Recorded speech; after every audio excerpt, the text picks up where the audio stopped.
नमस्कार दोस्तों, एक ही लाइब्रेरी में आप सभी का स्वागत है। आज का टॉपिक है क्लास 10th के विज्ञान का जो है चैप्टर मानव नेत्र एवं रंग बिरंगा संसार। तो इससे जो भी इम्पोर्टेंट क्वेश्चन बन सकते हैं वो लिए गए हैं, तो वीडियो को जरूर पूरा देखें और बने रहें। लाइक सब्सक्राइब शेयर करना बिल्कुल ना भूलें। तो शुरू करते हैं। देखिए, दिया है मानव नेत्र द्वारा वस्तु का प्रतिबिंब बनता है, या फिर पूछ सकता है कि मनुष्य की स्वस्थ नेत्र में प्रतिबिंब बनता है, या मानव नेत्र जिस भाग पर किसी वस्तु का प्रतिबिंब बनाते हैं वह कौन सा भाग है। तो अगर हम बात करें जो है मानव नेत्र की, तो मानव नेत्र की अगर हम बात करें तो मानव नेत्र जैसे मान लिया इसको, अगर इसको मानव नेत्र मान लिया जाए तो इसका जो कोई वस्तु यहाँ पर रखी है इसका प्रतिबिंब कैसा बनता है। तो इसका प्रतिबिंब जो बनता है, वस्तु का प्रतिबिंब हमेशा बनता है रेटिना पर या दृष्टि पटल पर बनता है। तो इसका ऑप्शन नंबर डी सही है।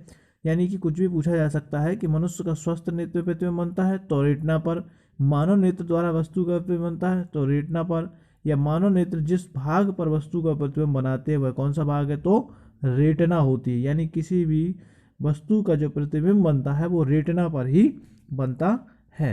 अब देखते हैं नेक्स्ट वाला। अगला दिया है मानव नेत्र में रेटिना पर बनने वाला प्रतिबिंब होता है।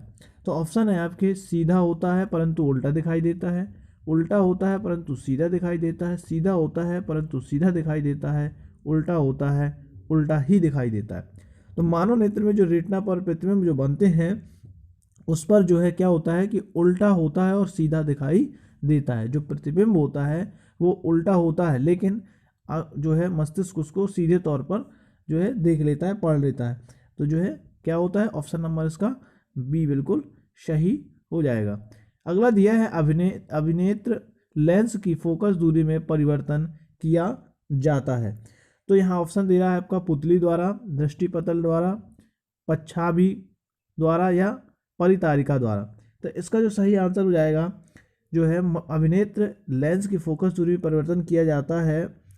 तो ये जो होता है फोकस दूरी की आवश्यकता अनुसार परिवर्तन किया जाता है, तो ये किसके द्वारा होता है, पच्छाभी द्वारा होता है। किसके द्वारा होता है, पच्छमाभी द्वारा होता है। ऑप्शन नंबर इसका सी सही होगा, यानी कि पच्छमाभी द्वारा होता है। अगला है जब प्रकाश नेत्र में प्रवेश करता है तो अधिकांश अपरिवर्तन कहाँ होता है। यानी जब प्रकाश जो है नेत्र में आता है तो अपवर्तन कहाँ पर होता है। तो इसकी बात करें हम तो इसका जो अपवर्तन होता है वो स्वच्छ मंडल यानी कार्निया पर होता है, क्योंकि प्रकाश एक जो है पतली झिल्ली से होकर नेत्र में प्रवेश करता है।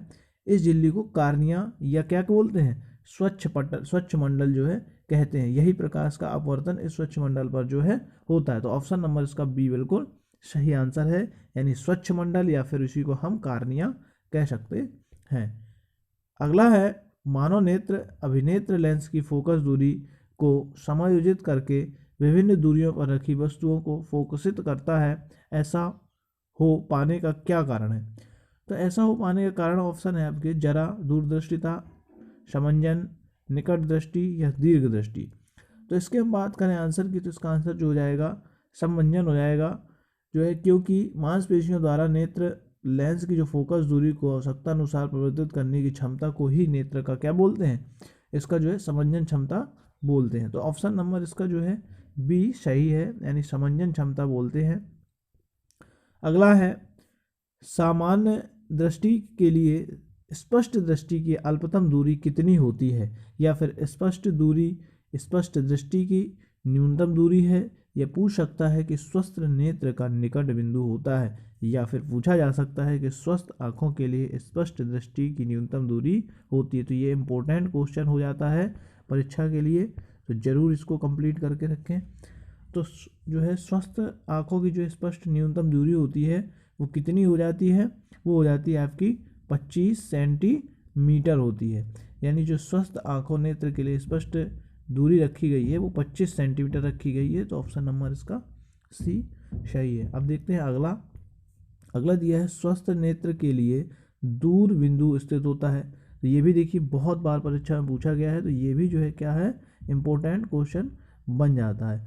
तो क्या होता है स्वस्थ नेत्र के लिए दूर बिंदु, तो स्वस्थ नेत्र के लिए जो दूर बिंदु रखा गया है वो अनंत रखा गया है।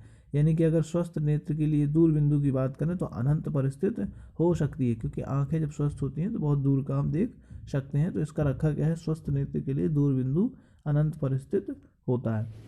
अब अगला दिया हुआ है, अगला देखते हैं 8वें नंबर पे क्या है कि कक्षा में सबसे पीछे बेंच पर बैठा कोई विद्यार्थी श्यामपट्ट पर लिखे अक्षरों को पढ़ सकता है, परंतु पाठ्य पुस्तक में लिखे अक्षरों को नहीं पढ़ पाता है। तो निम्नलिखित में से कौन सा कथन उसके लिए सही हो जाता है। देखिए विकल्प दिए हैं कि विद्यार्थी की जो है नेत्र निकट बिंदु दूर हो गया है, या विद्यार्थी के नेत्र का निकट बिंदु उसके पास आ गया है, या विद्यार्थी के नेत्र का दूर बिंदु उसके पास आ गया है, या विद्यार्थी के नेत्र का दूर बिंदु उससे दूर चला गया है। तो इसका जो सही आंसर हो जाएगा वो हो जाएगा ऑप्शन नंबर डी, यानी कि विद्यार्थी के नेत्र का दूर बिंदु उससे दूर हो गया है। जब विद्यार्थी की दूर वस्तु स्पष्ट देख पाता है लेकिन जो है निकट की वस्तु स्पष्ट नहीं देख पाता है, तो उसे जो दूर दृष्टि दोष होता है, इस दोष में नेत्र का निकट बिंदु जो है नेत्र से दूर हो जाता है। तो इसको वैसे बोला क्या जाता है, इसको बोला जाता है निकट दृष्टि दोष बोला जाता है। क्या बोला जाता है, निकट दृष्टि दोष होता है। तो ऑप्शन नंबर इसका डी सही है, यानी कि निकट दृष्टि दोष।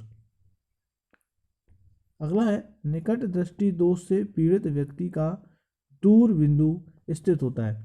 तो निकट दृष्टि दोष से पीड़ित जो होता है व्यक्ति होता है, उसका जो बिंदु कहाँ होता है, अनंत से कम दूरी पर होता है, यानी इसका ऑप्शन नंबर डी जो है सही है। यानी निकट दृष्टि दोष से पीड़ित व्यक्ति का दूर बिंदु स्थित होता है कहाँ पर, अनंत से कम दूरी पर स्थित होता है, यानी ऑप्शन नंबर इसका डी बिल्कुल सही है।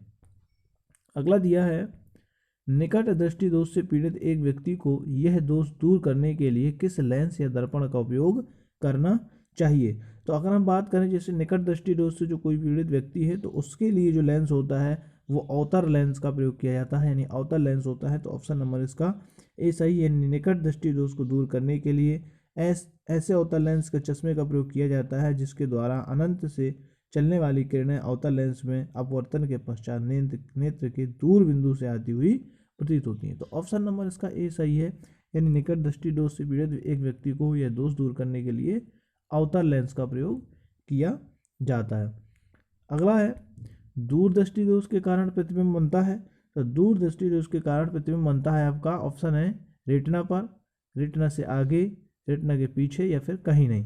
तो जो इसका सही आंसर हो जाता है ऑप्शन नंबर हो जाएगा आपका सी, रेटिना के पीछे। यानी दूरदृष्टि दोष के कारण जो प्रतिबिंब बनता है वो कहाँ बनता है, रेटिना के जो है पीछे बनता है।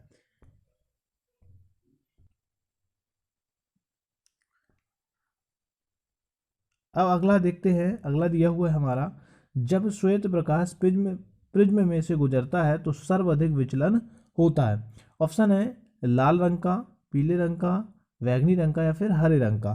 तो इसकी बात करें, प्रिज्म की बात करें तो अगर हम जो है जब श्वेत प्रकाश प्रिज्म से गुजरता है तो उसमें हम देखते हैं कि इसका जो है बैंगनी रंग का विचलन जो है होता है, यानी सर्वाधिक जो विचलन होता है वो कौन से रंग का होता है, बैंगनी रंग का होता है।